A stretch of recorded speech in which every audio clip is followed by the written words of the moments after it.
Hello everyone, welcome you all in the non conventional source of energy. इसे renewable energy sources भी कहते हैं। ये हमारा फोर्थ लेक्चर है और आज के इस लेक्चर में हम डिस्कस करने वाले हैं एनर्जी ऑफ बायोमास को।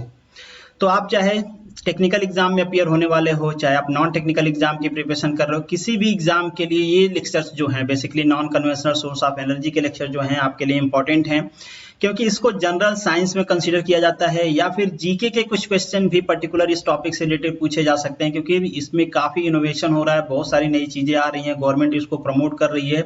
तो आप चाहे किसी भी एग्जाम का प्रिपरेशन कर रहे हो, बहुत ज़्यादा इंपॉर्टेंट है, इससे रिलेटेड क्वेश्चन आपसे पूछा जा सकता है। ऑलरेडी हमने सोलर और विंड एनर्जी को डिस्कस किया है डिटेल में, इससे रिलेटेड एमसीक्यू भी डिस्कस किया था वहाँ पे। तो अगर आपने इन दोनों लेक्चर्स को नहीं देखे हैं तो जरूर देखिए। आज हम बायो पावर को डिस्कस करेंगे और डेफिनेटली इससे रिलेटेड एमसीक्यू भी हम यहाँ पे डिस्कस करने वाले हैं। तो चलिए शुरू करते हैं लेक्चर को। Before starting the lecture, this is the humble request to all of you, follow Monu academy on the different platform. अगर आपको इन वीडियो के पीडीएफ चाहिए तो आप मुझे टेलीग्राम पे ज्वाइन कर सकते हैं, आप मुझे इंस्टाग्राम और फेसबुक पे भी फॉलो कर सकते हैं। अगर आप मुझसे पर्सनली जुड़ना चाहते हैं तो आप मेरे ट्विटर और इंस्टाग्राम की आईडी को फॉलो कर सकते हैं। Let's start the lecture. और सबसे पहले ये डायग्राम मैंने ऑलरेडी आपको कई बार दिखाया हुआ है। यहाँ पे आप देख सकते हो कि कौन से ईयर में हमने किस रिन्यूएबल एनर्जी में कितना इंप्रूवमेंट किया है। अब हम समझते हैं कि बायोमास क्या होता है, और बायोमास से जो एनर्जी निकलती है उसे हम बायो एनर्जी कह सकते हैं, और उस बायो एनर्जी को हम रिन्यूएबल एनर्जी सोर्सेज में रखते हैं। तो ऐसा क्यों करते हैं, इन सारी चीज़ों को हम डिटेल में डिस्कस करेंगे। और बायोमास से एनर्जी कैसे एक्सट्रैक्ट किया जाता है या फिर बायोमास को एनर्जी कहाँ से मिलता है, ये सारी चीज़ों को भी हम वन बाय वन करके यहाँ पे डिस्कस करेंगे। तो बायोमास बेसिकली होता क्या है, biomass is nothing but a organic material. अब ये ऑर्गेनिक मटेरियल क्या होते हैं, बेसिकली जो भी कार्बन बेस्ड कंपाउंड होते हैं उन्हें हम ऑर्गेनिक मटेरियल कहते हैं। तो जितने भी लिविंग बीइंग आपको दिख रहे हैं, चाहे वो प्लांट हो, इंसान हो, एनिमल हो, जो लोग भी हैं, जो लोग जिंदा हैं, वो सारे किस कैटेगरी में आते हैं, ऑर्गेनिक मटेरियल के कैटेगरी में आते हैं। और उनसे जो एनर्जी प्रोड्यूस की जाती है उसे हम कहते हैं बायो एनर्जी, या पर्टिकुलर इन ऑर्गेनिक मटेरियल को हम कहते हैं बायोमास। इससे पहले हमने सोलर एनर्जी पढ़ा था, ठीक है, आपने फोटोसिंथेसिस का नाम भी सुना होगा। तो यहाँ पे थोड़ा सा हम कंपैरिजन करके देखते हैं बेसिकली होता क्या है दोनों। इससे पहले हमने पढ़ा था सोलर पैनल के बारे में कि सन रेज यहाँ से आती हैं, सन रेज के पास कुछ हीट होती है और जो सोलर पैनल होता है इस हीट को यूटिलाइज करता है और इसे इलेक्ट्रिसिटी में कन्वर्ट कर देता है और हमें डायरेक्टली इलेक्ट्रिसिटी मिल जाती है। तो अब यहाँ पे देखो कुछ इसी सेंस में, यहाँ पे सोलर है, सोलर से हीट आ रही है, यहाँ पे केमिकल रिएक्शंस होते हैं जिसे हम कहते हैं फोटोसिंथेसिस। फोटोसिंथेसिस के थ्रू ये एनर्जी को ऑब्जर्व करते हैं। हमारे जो प्लांट्स हैं, हमारे जो लिविंग बीइंग हैं, वो क्या करते हैं, इस सोलर एनर्जी को एब्जॉर्ब कर लेते हैं, स्टोर कर लेते हैं और इसके बाद इसी एनर्जी को हम एक्सट्रैक्ट कर लेते हैं। तो हम ये कह सकते हैं कि जो मेन सोर्स ऑफ एनर्जी है यहाँ पे भी सोलर ही है, सोलर से ही इनको एनर्जी मिलती है और उस एनर्जी को हम बाद में एक्सट्रैक्ट कर लेते हैं। वो एक्सट्रैक्ट करने का प्रोसेस हमारा अलग अलग हो सकता है। तो बेसिकली आप समझ गए होंगे कि बायोमास क्या होता है, बायो एनर्जी क्या होती है। अब हम समझते हैं कि इसे रिन्यूएबल एनर्जी क्यों कहते हैं। जैसे मान लीजिए वुड है, अब वुड को आप जला दोगे तो वो तो खत्म हो जाएगी, तो फिर इसको रिन्यूएबल एनर्जी क्यों कहते हैं। देखिए, इसको रिन्यूएबल एनर्जी इसलिए कहते हैं कि इस वुड को जो एनर्जी मिली है वो सोलर से मिली है, इस वुड को आपने जला दिया, नए प्लांट्स आ गए, नए प्लांट्स को भी एनर्जी कहाँ से मिलेगी, सोलर से मिलेगी। तो ये पूरा ये रिसाइकल होता है। दूसरा इसका क्या रीजन होता है कि जो हमारे फॉसिल फ्यूल्स होते हैं वो पोल्यूशन बहुत करते हैं, और जो हमारी ये रिन्यूएबल एनर्जी होती है उसे हम पोल्यूशन फ्री एनर्जी भी कहते हैं। तो अब आपके मन में एक सवाल और आएगा कि वुड को जलाते हैं तो वहां से तो धुआं निकलता है, CO2 CO सब निकलती है, तो इसे हम पोल्यूशन फ्री कैसे कह सकते हैं। बेसिकली अगर ऑन एन एवरेज हम ये कहें तो जितना एनर्जी, जितना CO2 यहाँ से वुड को बर्न करने में हम रिलीज करते हैं एनवायरमेंट को, हम ये कह सकते हैं कि near about same amount of CO2 को हमारा जो प्लांट क्या करता है, फोटोसिंथेसिस के टाइम पे एब्जॉर्ब कर लेता है। अब यहाँ पे देख रहे हो फोटोसिंथेसिस प्रोसेस हो रहा है और यहाँ पे CO2 ये एनवायरमेंट से ले लेता है। तो हम ये कह सकते हैं कि ये एक साइक्लिक प्रोसेस है जो चलता रहता है। हम यहाँ पे वुड को बर्न करते हैं, CO2 निकालते हैं, प्लांट CO2 लेता है, फोटोसिंथेसिस करता है, सोलर से एनर्जी लेता है और फिर से एनर्जी बना स्टोर कर लेता है, फिर से हम उसको जलाते हैं। तो ये पूरा एक साइक्लिक प्रोसेस है, इसलिए हम इसको क्या कहते हैं, रिन्यूएबल एनर्जी कहते हैं। आगे बढ़ते हैं, हमारा जो नेक्स्ट पॉइंट है, यहाँ पे कुछ एग्जांपल्स दिए गए हैं कि आप जो बायोमास है उसको एनर्जी में कैसे यूटिलाइज कर सकते हो। तो देखिए जो हमारे वुड होती हैं या फिर वुड को प्रोसेस करने के बाद जो वेस्ट निकलता है, मतलब वुड से आपने कुछ बनाया, सपोज करिए आपने चारपाई बनाया तो वहां से कुछ वेस्ट निकला होगा, तो उस वेस्ट को आप डायरेक्टली बर्न आउट कर सकते हो, बर्न कर सकते हो, वहां से हीट निकलेगी, उस हीट को आप बॉयलर के लिए यूटिलाइज कर सकते हो, इलेक्ट्रिसिटी जनरेट कर सकते हो, उससे कई सारे प्रोसेस होते हैं। उस हीट को डायरेक्टली आप यूटिलाइज कर सकते हो, खाना बनाने के लिए यूज करते हैं बेसिकली लोग गाँव में, ठंडियों के टाइम में गर्मी के लिए यूज करते हैं, बिल्डिंग हीटिंग के लिए यूज करते हैं। तो ये डायरेक्ट प्रोसेस है, मतलब डायरेक्ट आप बायोमास को बर्न करके यूटिलाइज कर रहे हो। और भी प्रोसेस होते हैं, जैसे एग्रीकल्चर के जो क्रॉप्स हैं उसके वेस्ट हैं, उनको भी आप बर्न आउट कर लेते हो, या तो फिर आप उनको कन्वर्ट कर देते हो, मतलब लिक्विफाइड कर देते हो, बायोफ्यूल्स में कन्वर्ट कर लेते हो। अब ये बायोफ्यूल्स कैसे बनते हैं, कौन से प्रोसेस से बनते हैं, इसका डिटेल हम आगे डिस्कस करेंगे। यहाँ पे कुछ और एग्जांपल्स आपको दिए हैं, food yards, wood waste, garbage जो आपके घर से निकलता है या कहीं से भी निकलता है, किसी ट्रीटमेंट प्लांट से निकलता है, किसी इंडस्ट्री से निकलता है, उसको भी बर्न करके आप इलेक्ट्रिसिटी प्रोड्यूस करते हो। या तो दूसरा तरीका होता है कि उसको लैंडफिल कर दोगे। लैंडफिल का मतलब ये होता है कि आप किसी चीज को ऐसे जगह पे क्लोज करो जहां पे ऑक्सीजन की डेफिशिएंसी हो, मतलब वहां पे ऑक्सीजन ना जा पाए, वो क्या करेगा, सड़ना स्टार्ट करेगा। सड़ना क्या होता है, बेसिकली फर्मेंटेशन बोलते हैं इसको, थोड़ा सा अगर आप अच्छे भाषा में बोलो तो फर्मेंटेशन मतलब क्या होता है कि केमिकल डिकम्पोजिशन होता है by means of the micro organism या फिर बैक्टीरिया, तो वहां से भी गैसेज निकलती हैं, तो उसे बेसिकली हम कहते हैं बायोगैस। उसे लोग सिंपल भाषा में मेथेन कह देते हैं, बट मेथेन कहना अच्छा नहीं रहेगा, क्योंकि मेथेन में बहुत सारी गैसेज और भी होती हैं। मेथेन तो होती है, CO2 भी होती है, क्योंकि आप ऑक्सीजन को पूरी तरीके से हटा नहीं सकते।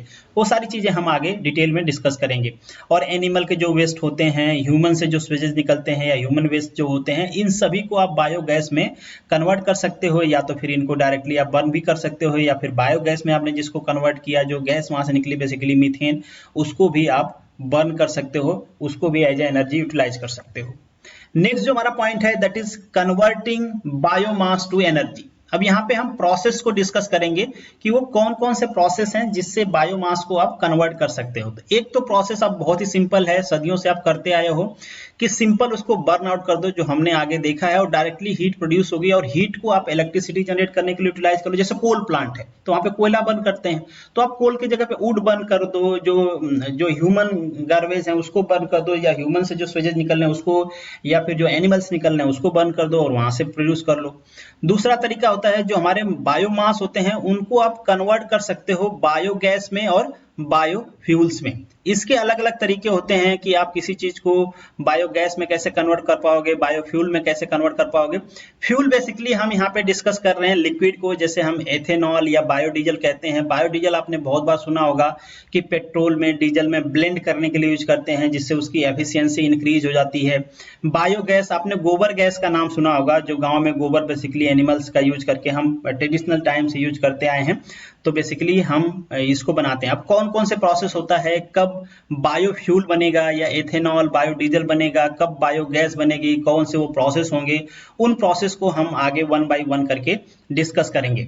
अब जो बायोगैस होती है वो कैसे फॉर्म होती है, तो बायोगैस जो भी हमारे पास वेस्ट है, ऑर्गेनिक वेस्ट जो है, जैसे कि हमने पहले डिस्कस किया ऑर्गेनिक वेस्ट के बारे में, उसको आपको लैंडफिल करना पड़ता है। लैंडफिल मतलब जैसे मैंने बताया आपको कि एक ऐसा कंटेनर जहां पे ऑक्सीजन को आप पूरी तरीके से रिस्ट्रिक्ट कर दो कि वहां पे ऑक्सीजन ना जा पाए, पूरी तरीके से रिस्ट्रिक्ट ना भी हो तो भी मैक्सिमम आप उस पर रिस्ट्रिक्शन लगा देते हो, ताकि जो वहां से मीथेन गैस निकले वो बर्न होना ना चालू हो जाए। अगर ये रिएक्शन कर लेगी तो आप उसको यूज नहीं कर पाओगे, तो हम इसलिए रिस्ट्रिक्ट करते हैं।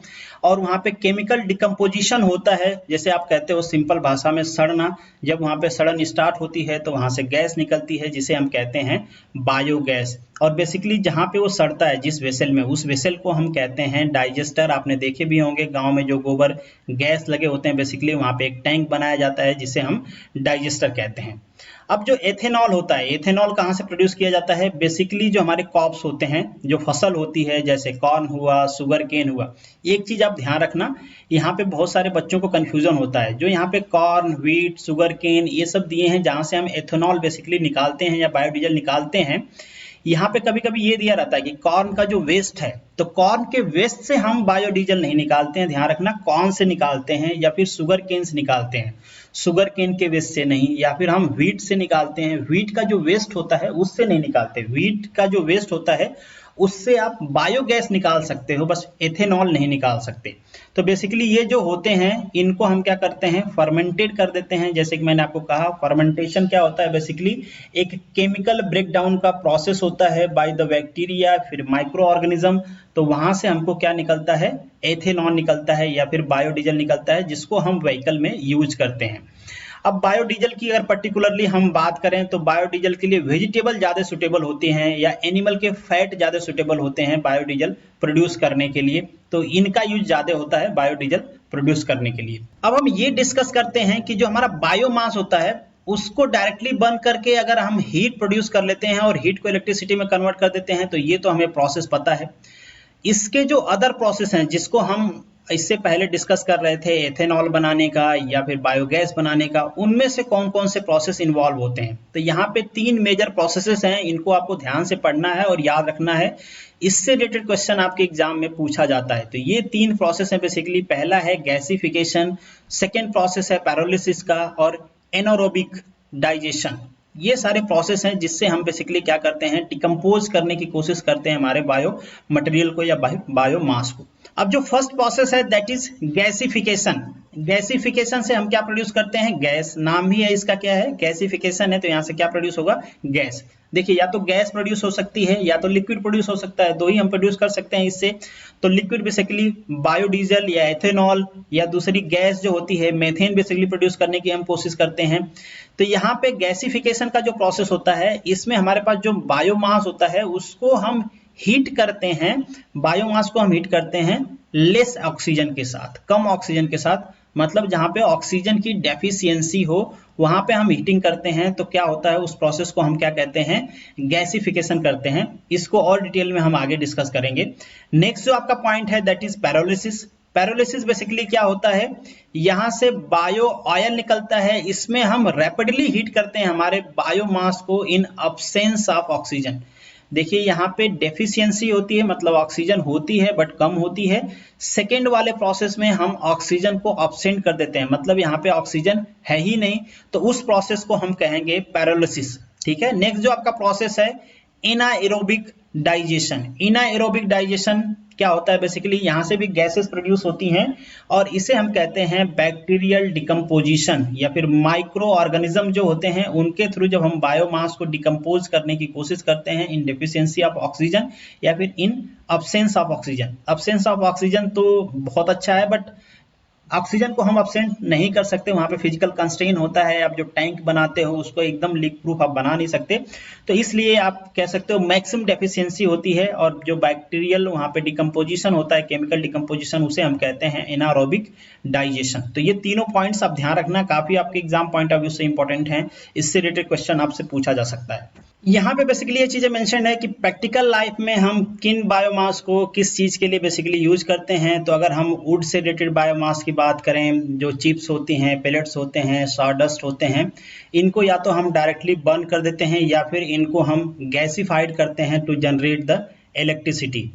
अब जैसे हमारे जो कॉर्न होते हैं उनसे जो वेस्ट निकलते हैं, व्हीट के जो वेस्ट निकलते हैं, व्हीट की नहीं मैं उनके रेजिडुअल की बात करता हूं, तो ये जो रेजिडुअल हैं इनको भी हम गैस में कन्वर्ट कर पाते हैं, बायोगैस में, बाय द एनारोबिक डाइजेस्टर। मतलब उनको क्या करते हैं, हम डाइजेस्ट कर देते हैं by the micro organism. Next जो आपका पॉइंट है, जैसे कि अगर कोई वेट हो like animal waste, human waste, इन सबको भी हम कन्वर्ट कर पाते हैं, बट यहाँ से जो एनर्जी निकलती है वो मीडियम लेवल की एनर्जी होती है और इनको भी हम एनारोबिक डाइजेस्टर का यूज करके, बेसिकली माइक्रो ऑर्गेनिज्म का यूज करके डिकम्पोज करने की कोशिश करते हैं और वहां से गैस निकालते हैं इन डेफिशिएंसी या you can say absent of oxygen. और इसके अलावा जो भी होते हैं उनसे हम बेसिकली क्या करते हैं, बायोडीजल निकालने की कोशिश करते हैं और वहां पे जो प्रोसेस यूज करते हैं हम दैट इज पैरोलिसिस। तो ये आप ध्यान रखना, इससे रिलेटेड भी आपसे क्वेश्चन पूछा जाता है कि बेसिकली कौन कौन से हमारे पास जो बायोमास हैं उनसे हम क्या क्या प्रोड्यूस करते हैं। हमारा जो बायोमास के ट्रीटमेंट का फर्स्ट प्रोसेस है, जिसको हमने पहले भी डिस्कस किया, थोड़ा सा यहाँ पे थोड़ा डिटेल में डिस्कस करेंगे, गैसिफिकेशन ऑफ द बायोमास। तो गैसिफिकेशन बेसिकली होता क्या है, this is nothing but a burning of biomass with the limited supply of air या यू कैन से ऑक्सीजन। तो ऑक्सीजन के लिमिटेड सप्लाई के साथ जब इसे आप बर्न करोगे तो ये क्या प्रोड्यूस करेंगे, carbon monoxide, very simple chemical reaction. Carbon dioxide भी प्रोड्यूस करेंगे जो बर्न हो जाएंगे। हाइड्रोजन, मीथेन भी यहाँ पे आती है। इसके साथ साथ कुछ यहाँ पे 4 पार्टिकल, एस, स्टार, ये सारी चीजें प्रोड्यूस होती हैं। इस गैस को यूटिलाइज करने के लिए बेसिकली यहाँ पे जो मेथेन होती है इसको यूटिलाइज करने के लिए थोड़ा सा इसको क्लीन करना पड़ता है। उसके बाद आप इसे बॉयलर, इंजन, टरबाइन, इन सब जगह पे आप पावर प्रोडक्शन के लिए यूज कर सकते हैं। इसकी जो हीटिंग वैल्यू होती है वो होती है अराउंड टू अराउंड, मतलब कैलोरीफिक वैल्यू जो होती है that is around two around 1000 to 1200। तो इसकी कैलोरीफिक वैल्यू अभी याद रखना, आप इससे रिलेटेड भी क्वेश्चन पूछा जाता है। और जो आपका गैसिफिकेशन प्रोसेस होता है यहाँ पे बेसिकली 3 प्रोसेस इन्वॉल्व होते हैं। पहला जो प्रोसेस होता है devolatilization, second one the combustion process and third one is the reduction process. तो जो फर्स्ट प्रोसेस होता है that is nothing but a thermal process to produce the volatile material. Volatile produce करता है, वोलेटाइल सब्सटेंस प्रोड्यूस करता है first process में, जैसे मेथेन और अदर हाइड्रोकार्बन यहाँ से प्रोड्यूस होते हैं बायोमास से। इसके बाद कुछ रिएक्टिव चार भी यहाँ से प्रोड्यूस होता है। और जो हमारा सेकेंड कंबशन का प्रोसेस होता है, जैसा कि इसका नाम भी है कंबशन प्रोसेस, तो जो भी हमारे पास वोलेटाइल मटेरियल होते हैं वो बर्न तो करेंगे ही, तो वो हमारे एयर के साथ रिएक्ट कर लेते हैं या फिर ऑक्सीजन के साथ रिएक्ट कर लेते हैं पार्शियली, और यहाँ से हीट जनरेट होगी। जब कंबशन होगा तो क्या होगा, हीट जनरेट होगी और कार्बन डाइऑक्साइड यहाँ से निकलती है। जो आपका नेक्स्ट प्रोसेस है रिडक्शन फेज का प्रोसेस या लास्ट प्रोसेस है इसका, यहाँ पे कार्बन डाइऑक्साइड जो होती है that will absorb the heat and react with the remaining reactive charge जो प्रोड्यूस हुए थे हमारे फर्स्ट प्रोसेस में वोलेटाइल सब्सटेंस के साथ, उससे ये रिएक्ट कर लेते हैं और ये कार्बन मोनोऑक्साइड यहाँ से प्रोड्यूस करते हैं। और इसको भी हम यहाँ से जो हीट निकलती है इसको भी हम यूटिलाइज करते हैं। यहाँ पे आप प्रोसेस देख सकते हो कि किस तरीके से हमारा जो डिवोटलाइजेशन प्रोसेस होता है वहाँ से वोलेटाइल सब्सटेंस 4 निकलते हैं। यहाँ पे आप CO2 देख सकते हो निकलता है, यहाँ पे CO2 H2O। तो इस तरीके का ये पूरा प्रोसेस होता है। ये बेसिकली आपके गैस फायर चेम्बर्स हैं। तो यहाँ पे आप देख सकते हो डिफरेंट लेयर की कौन कौन सी लेयर होती हैं, कौन कौन से बेसिकली ये प्रोसेस होते हैं। तो जो चीजें हमने डिस्कस किया उन्हीं प्रोसेस को यहाँ पे दिखाया गया है कि ये किस तरीके से होते हैं। जो नेक्स्ट आपका प्रोसेस है दैट इज पेरियोलिसिस ऑफ बायोमास। पेरियोलिसिस के बारे में भी हमने डिस्कस किया था कि पेरियोलिसिस बेसिकली प्रोसेस होता क्या है। तो this is nothing but a thermal decomposition of the biomass occurring in the absence of oxygen. मतलब ऑक्सीजन को हटा के जब हम थर्मल डिकम्पोजिशन करते हैं तो उस प्रोसेस को हम कहते हैं पेरियोलिसिस प्रोसेस। फंडामेंटली अगर हम इसके केमिकल रिएक्शन की बात करें तो ये प्रिकर्सर होते हैं, मतलब यहाँ पे दोनों कंबशन वाला प्रोसेस भी होता है और गैसिफिकेशन वाला प्रोसेस भी होता है। यहाँ से जो चीजें जो प्रोडक्ट निकलता है बायोमास के पेरियोलिसिस से basically biochar, bio oil. Basically जो बायो ऑयल होता है ये तो काफी फुलफिल होता है, आपके यहाँ पे हाइड्रोकार्बन्स होते हैं। जो बायोचार होते हैं एक तरह का एमरफस होता है। और यहाँ पे इसके अलावा गैसेस जो निकलती हैं methane, hydrogen, carbon monoxide, carbon dioxide. तो बेसिकली कार्बन डाइऑक्साइड तो किसी काम के नहीं है, कार्बन मोनोऑक्साइड भी रिएक्ट कर लेती है फर्दर और यहाँ पे आपको हीट मिलती है। और जो मेथेन होती है इसको आप बर्न कर सकते हो टू प्रोड्यूस द हीट। जो आपका नेक्स्ट पॉइंट है दैट इज जो यहाँ पे डिकम्पोजिशन होता है, थर्मल डिकम्पोजिशन जो होता है ये डिपेंड करता है कि सराउंडिंग कंडीशन क्या है, वहाँ पे बायोचार निकलेगा या फिर आपका बायो ऑयल निकलेगा। ये इन्वायरमेंटल कंडीशन पे डिपेंड करती है और हम तो यही चाहेंगे कि वहाँ से बायो ऑयल निकले, क्योंकि जो बायो ऑयल होता है वो एक तरह का एरोमेटिक हाइड्रोकार्बन्स होते हैं जहाँ से काफ़ी एनर्जी हमें मिलती है। तो बेसिकली अगर आप लो टेम्परेचर पे हीटिंग कर रहे हो, लो टेम्परेचर पे आप हीटिंग कर रहे हो, स्लो हीटिंग कर रहे हो at the low temperature around 450, तो यहाँ से जो प्रोडक्ट निकलेगा वो बायोचार निकलेगा। तो ये भी आप ध्यान रखना कि जो लो हीटिंग रेट होता है और टेम्परेचर 450 के आसपास होता है तो वहाँ से हमको बायोचार निकलता है। अगर यही हम हाई टेम्परेचर पे हीटिंग करते हैं हमारे बायोमास की अराउंड 800 डिग्री और रैपिड हीटिंग करते हैं, मतलब तेजी से हीटिंग करते हैं, तो यहाँ पे बायो ऑयल निकलता है। आपने बहुत बार आप इस तरीके की चीज भी सुने होंगे कि जैसे कि प्लास्टिक होती है, अगर प्लास्टिक को आप स्लोली बर्न करते हो तो ये काफी पोल्यूटेंट प्रोड्यूस करती है, मतलब गैस प्रोड्यूस करती है जो हमारे इन्वायरमेंट के लिए काफी हार्मफुल होता है। अगर इसी को आप 800 900 पे बर्न आउट करोगे तो इसका जो पोल्यूशन लेवल होता है वो बहुत ज्यादा कम हो जाता है। तो ये एक तरीका होता है प्लास्टिक को भी डिकम्पोज करने का। तो किसी को आप जब हाई टेम्परेचर पे बर्न करते हो तो आपको बहुत ही इन्वायरमेंटल वहां पे एडवांटेज मिलते हैं, पोल्यूशन वो कम कर देते हैं। और बेसिकली जो पैरालिसिस होता है ये रिलेटिवली स्मॉल स्केल पे हो पाता है, क्योंकि ये जो प्रोसेस है इसके लिए आप देख रहे हो आपको टेम्परेचर मेंटेन करना पड़ता है, सराउंडिंग कंडीशन मेंटेन करनी पड़ती है, तो थोड़े से स्किल्स की यहाँ पे जरूरत पड़ती है। और यहाँ पे जो एनर्जी डेंसिटी होती है वो काफ़ी अच्छी होती है, मतलब हाई एनर्जी डेंसिटी की हीट यहाँ पे आपको मिलती है। और बेसिकली इसको हम यूज करते हैं जैसे ट्रांसपोर्टेशन हो या फिर अदर किसी पावर प्लांट में, केमिकल प्लांट्स में, कहीं पे भी आप यूज कर पाते हो। नेक्स्ट जो आपका पॉइंट है, अब यहाँ पे इसकी जो एफिशिएंसी होती है, पैरालिसिस प्रोसेस की जो एफिशिएंसी होती है वो किस पे डिपेंड करती है। एक तो जहाँ पे जिन चीजों की आप पैरालिसिस कर रहे हो उसमें कुछ वाटर कंटेंट हो सकते हैं। अगर वाटर कंटेंट बहुत ज्यादा है, जैसे कि आप कह सकते हो हाई मॉइस्चर कंटेंट वाले जैसे चीज होते हैं, जैसे स्लज हो, मीट हो, अगर इन सब चीज का, जैसे सब्जी, वेजिटेबल, इन सब चीजों का आप प्रोसेस पैरालिसिस कर रहे हो वहां पे, तो उसको आपको ड्राई करना पड़ेगा। अगर बहुत ज्यादा वाटर कंटेंट है तो इसकी एफिशिएंसी घट जाएगी। दूसरी चीज भी आपको ध्यान रखना है कि अगर बहुत कम वाटर कंटेंट है, अगर बहुत कम वाटर कंटेंट है, उस टाइम पे आप अगर उसको पैरालिसिस प्रोसेस में लेके जाते हो तो आपको कुछ नहीं मिलेगा, क्योंकि इतना हाई टेम्परेचर रहेगा तो उसको बर्न आउट कर देगा, तो आपको ऑयल के जगह पे केवल और केवल डस्ट मिलेगा।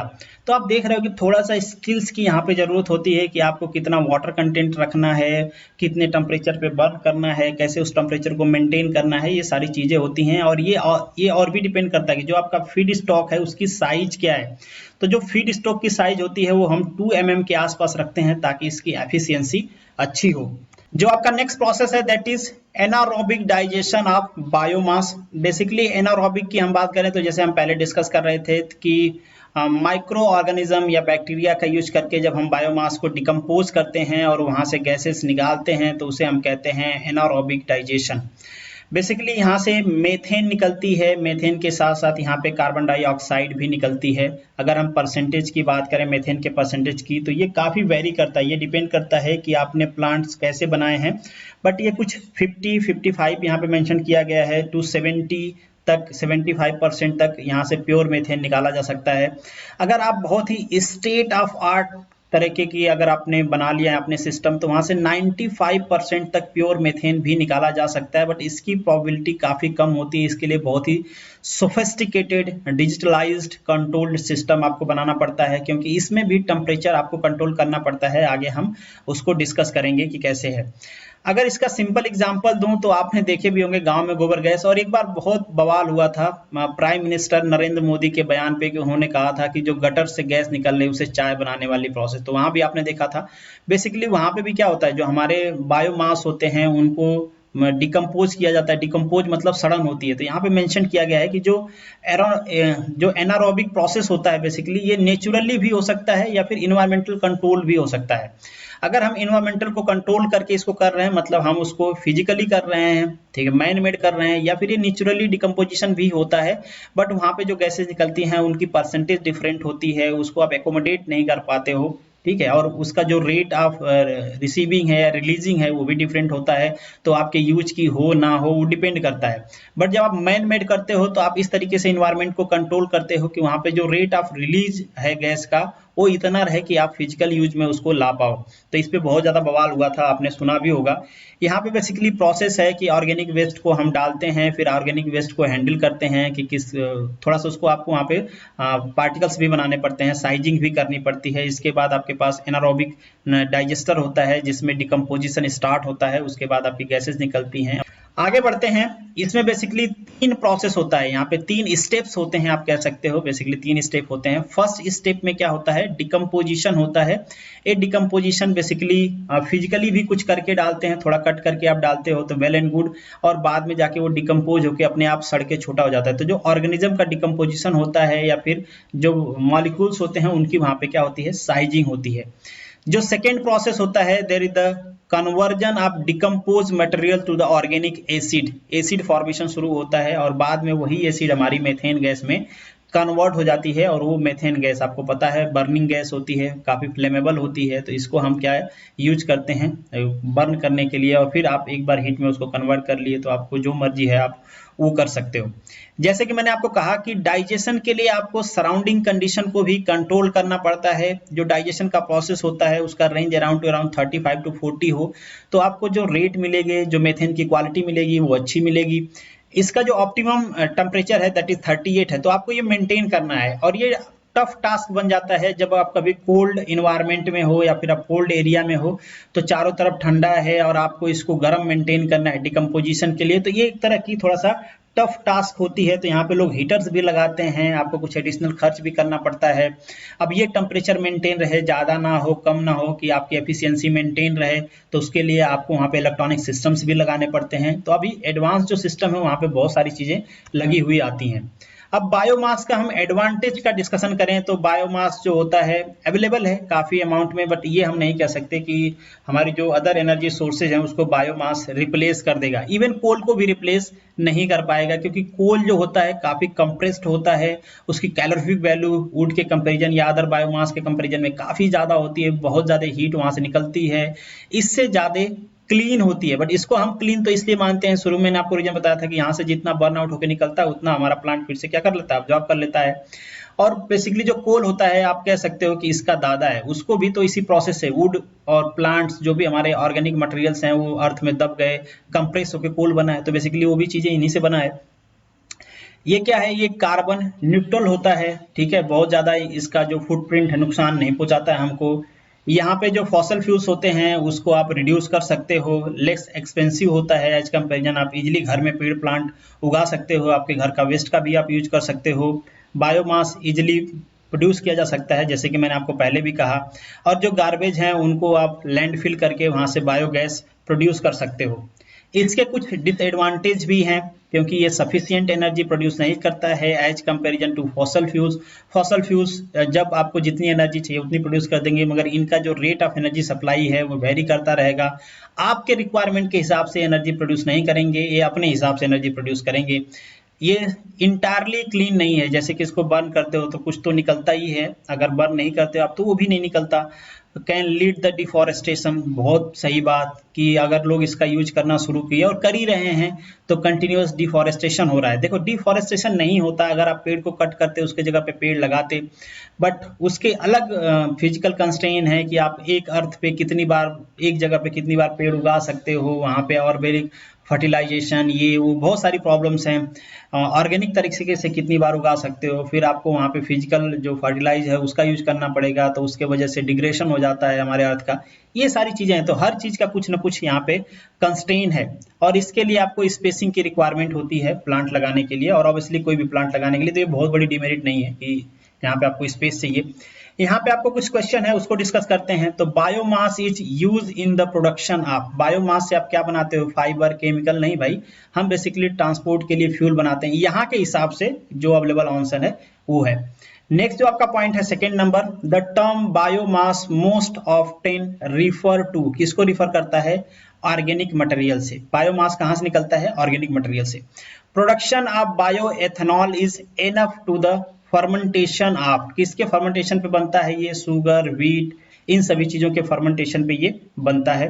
नेक्स्ट जो आपका क्वेश्चन है, in biogas the percentage of carbon dioxide, देखो मेथेन नहीं पूछा है, कार्बन डाइऑक्साइड पूछा है। हमने मेथेन को डिस्कस किया था, कुछ 50 से 70 के आसपास ऑन एन एवरेज होती है, 90% भी हो जाती है, बट उसके लिए आपको बहुत अच्छे सिस्टम की रिक्वायरमेंट होगी। तो यहाँ पे अगर हम बात करें तो ये कुछ कार्बन डाइऑक्साइड 25 to 50% के आसपास कार्बन डाइऑक्साइड का भी होता है, तो मतलब 50-50 आप कह सकते हो, थोड़ी सी मीथेन ज्यादा होती है, और डिपेंड करता है आपने कैसा सिस्टम बनाया है उस हिसाब से मीथेन वेरी करती है। Which one of the following is the example of the starch crop biomass, ठीक है, स्टार्च कॉप बायोमास क्या है, बेसिकली यहाँ पे आप देखो ये वेस्ट की बात, केवल शुगर केन की बात करेंगे हम तो शुगर केन है, यहाँ पे ये भी है, व्हीट की अगर केवल बात करोगे तो व्हीट है, यहाँ पे ऑप्शन ए करेक्ट होगा। बट व्हीट का जो वेस्ट है उससे हम उस बायोमास से हम बेसिकली उसको हम स्टार्च नहीं कहते हैं, और उससे हम बायोडीजल प्रोड्यूस नहीं कर सकते। इसी तरीके से कॉर्न से हम कर सकते हैं, बट कॉर्न के वेस्ट से हम नहीं कर सकते। तो यहाँ पे जो आपका अप्रोप्रिएट ऑप्शन है वो ए है।